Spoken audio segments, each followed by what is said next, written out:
Hey you guys, welcome back to my channel. I am Ali, your eccentric nomad. You guys, I am here to help you get past the honeymoon stage and the fear stage of long travel, you guys.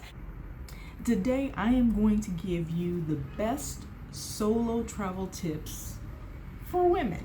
All right guys, you can learn something from these too, but it's going to be tailored to our women, you guys. All right, so let's get started. Where are we going? Get my little party globe going today, you guys. All right, number one, don't arrive too late. If you're traveling somewhere, you get in. I know sometimes you can't help it. Like, I have flown into places and not arrived till 12, 1, 2, 3 in the morning. Sometimes there's nothing you can do, but the benefit of course, arriving during daylight hours is you get to actually see where you're going. You can kind of explore a little bit and you feel a little bit safer. If you know you're going to be arriving late or you're going somewhere new and maybe you're a little uncomfortable or whatever, go ahead and see if your host or the hotel offers transportation. Airport transfers. And when you get to the airport, especially if it's late, somebody has your name on the board, so you're not walking around trying to figure out where you're going, how you're going to get a taxi, if your ride share works. Number 3, if you're using the Uber app,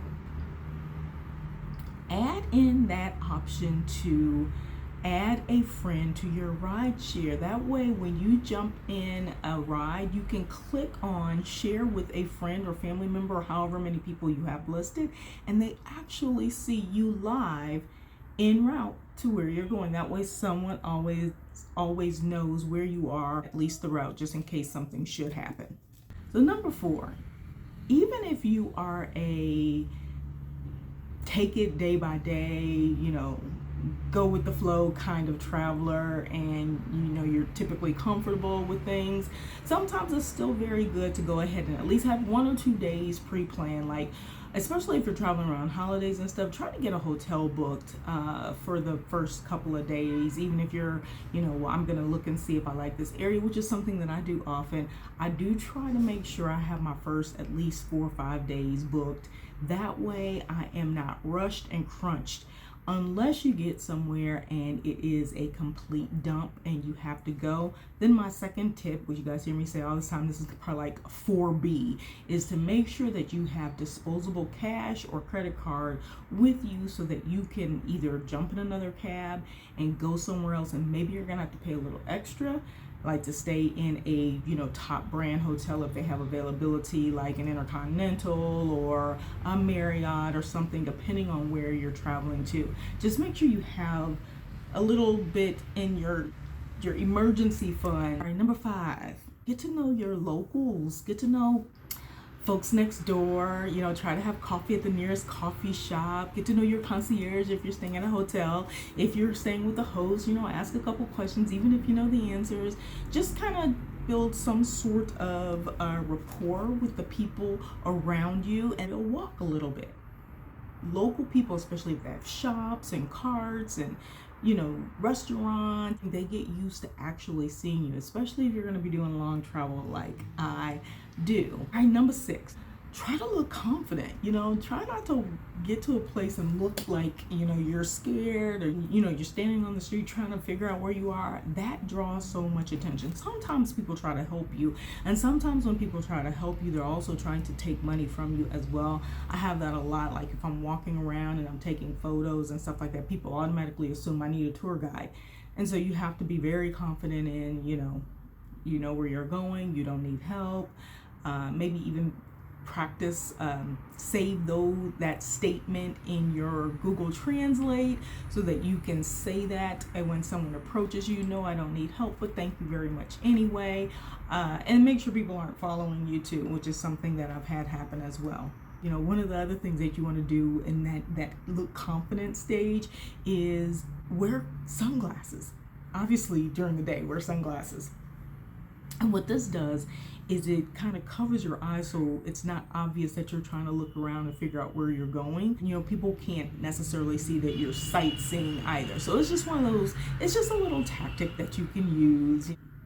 Another thing that it could be helpful is wherever you go, pay attention to the locals. What do they do? For example, when I was in Shenzhen, China, first of all, everybody tells you don't be on your cell phones and stuff like that, but kind of go with the flow of the area that you're in. And what I thought was interesting, everybody walks around on their phone like this, even in the middle of the street. And so I realized, stop waiting for traffic to be cordial to you and stop and wait for you. Do what they do, just walk across the street. Now, I don't mean blindly, but you kind of have to command your space. In a lot of places that are really friendly places, but they don't have like a courtesy system, especially when it comes to drivers and pedestrians. They don't have, a lot of places don't have rules like that. And so you kind of need to know when you have to be assertive. You got to get in where you fit in, okay? But I want to throw this out too. Age doesn't matter. So if you are traveling and you're planning to go solo, I know a lot of people think, well, once I hit that 40, 45, 50 mark, I can't go by myself anymore. Yes, you can. So there's some of the tips I'm going to share may seem like they're for younger people, but this applies to everyone who is solo traveling, okay? So number 7, don't always tell people that you're solo. Unless you feel comfortable, you know people, and you know you're going to be staying somewhere for a long period of time, like Airbnb or something like that.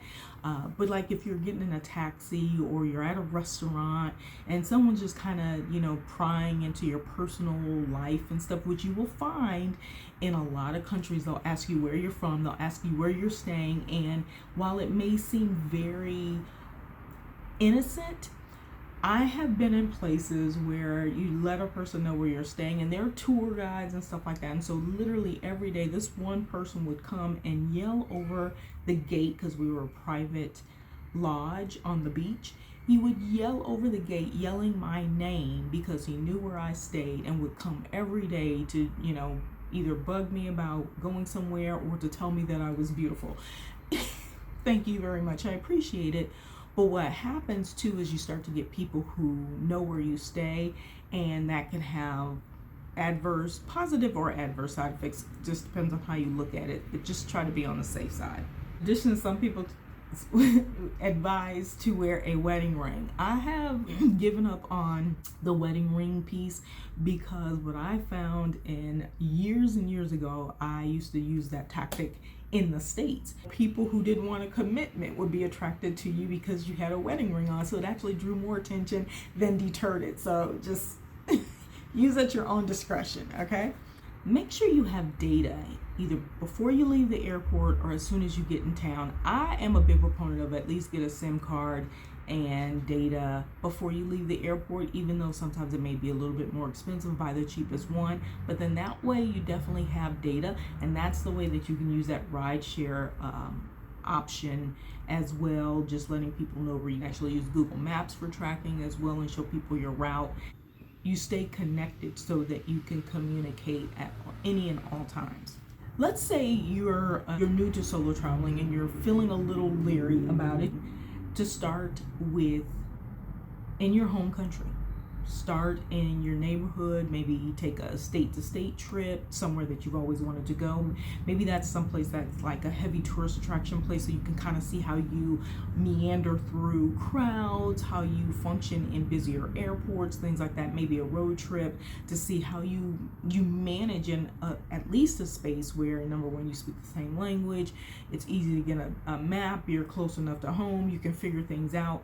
Maybe do that to start off, and then see how you go, and then build up to, the long travel, like traveling internationally. The next tip is join social media groups. That is a great way to get to know people who live in places, whether it's locals or expats. You'll find different groups that do events, types of things. You can find all information about what's going on. You can also find out about rental options in case you're doing that long travel, as I mentioned. But you got to be leery in these groups. Don't tell everybody your business, and don't put everything out there. And please do not disclose how much money you have to spend on anything. That's a mistake that we make, and then people kind of prey on you. Okay, ask for information, and then once you have an official person to speak to, then you can disclose that information to them in terms of your budget. Some people will ask for your budget, just, you know, say, I want to be less than this amount, you know. If it's your first time going somewhere solo and you really don't know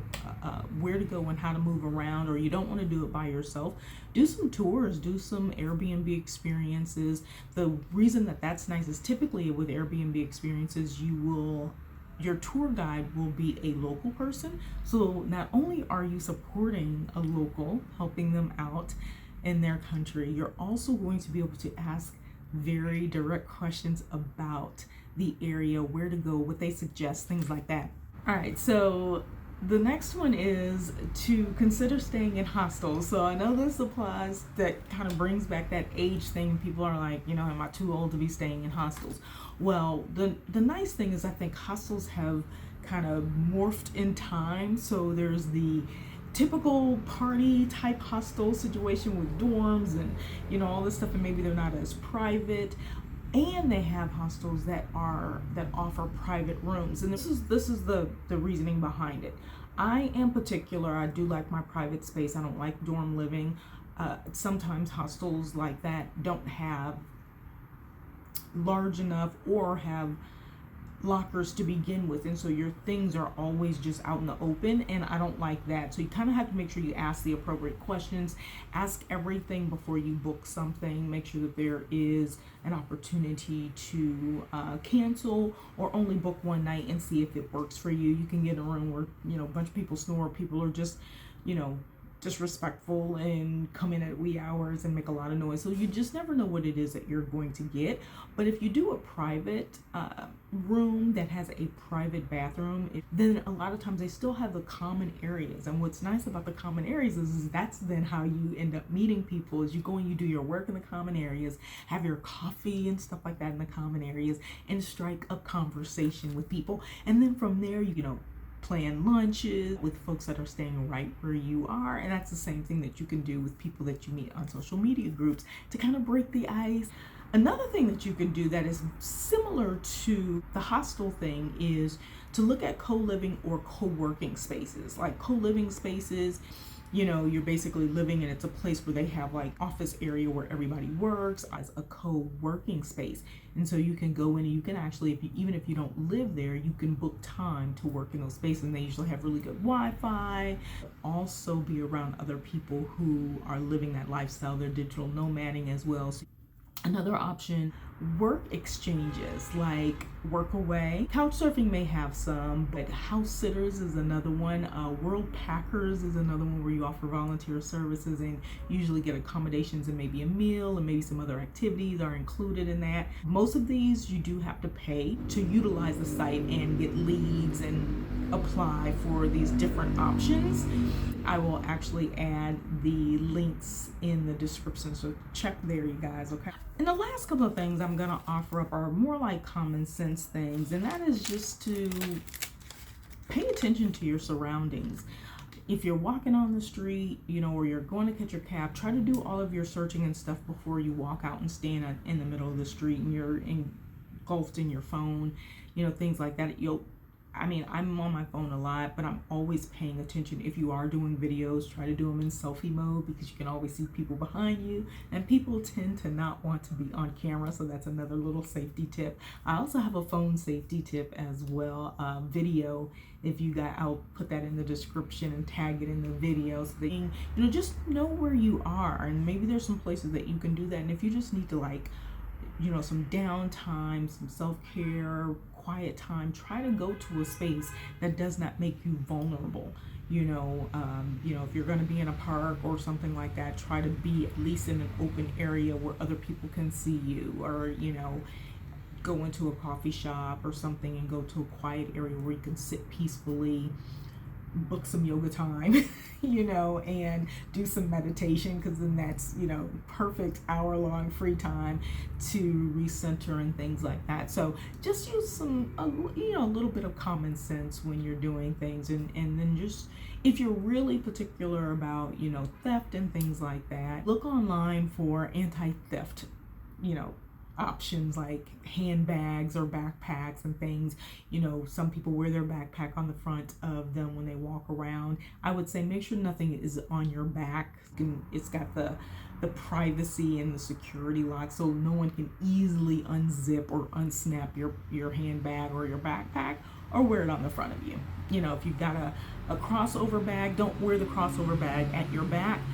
Move it around to the front of you, and you know, it keeps things simpler that way. You always know where everything is, and do not just hang your bag on the chair. Either put it in the seat in front of you next to you and slide the seat all the way underneath the table, or my last tip is take the strap, wrap it around your leg, and then put it in the chair too. It's not easy to walk off with things like that. Okay, so just a couple little tips for you guys. I hope this is helpful. Again, I am Ali, your eccentric nomad. You guys, I am here to assist you with getting through that honeymoon stage, that fear stage of long travel. So subscribe, like, and share, and click the next video, and I'll see you guys next time. You guys know the drill. Toodles and noodles, peace and hair grease.